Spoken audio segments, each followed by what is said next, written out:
व्हिएतनाममधून अत्यंत दुःखद बातमी समोर आली आहे. फुकुओक बेटाजवळ भारतीय पर्यटकांना घेऊन जाणारी एक बोट समुद्रात उलटल्याने किमान 15 भारतीय पर्यटकांचा मृत्यू झाल्याची प्राथमिक माहिती समोर आली आहे. खराब हवामान आणि प्रचंड लाटांमुळे हा भीषण अपघात झाल्याचा अंदाज व्यक्त केला जात आहे. नेमकं काय घडले आहे बघूया या सविस्तर रिपोर्टमध्ये.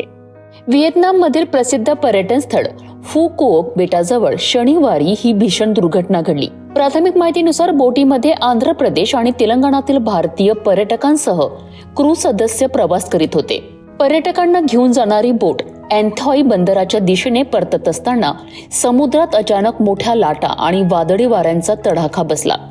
यामुळे बोट समुद्रात उलटली आणि अनेक पर्यटक पाण्यात फेकले गेले.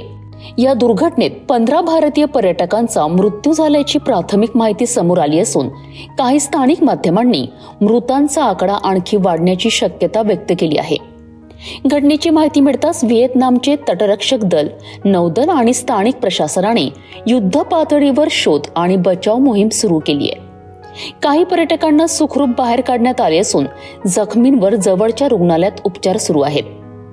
भारतीय दूतावासाने या घटनेची दखल घेत हो ची मिन्ह आणि हनोई येथे आपत्कालीन मदत कक्ष सुरू केले आहेत. बाधित कुटुंबियांना आवश्यक मदत आणि माहिती देण्याचे काम सुरू असल्याचे दूतावासाने सांगितले आहे. सध्या अपघाताचे नेमके कारण, मृतांचा अंतिम आकडा आणि इतर पर्यटकांची माहिती मिळवण्याचे प्रयत्न सुरू आहेत. या घटनेबद्दल तुमचं मत काय, आम्हाला कमेंट करून नक्की सांगा.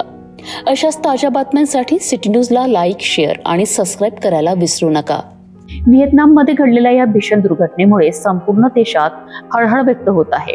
बचाव कार्य अजूनही सुरू असून मृतांचा आकडा वाढण्याची भीती व्यक्त केली जात आहे.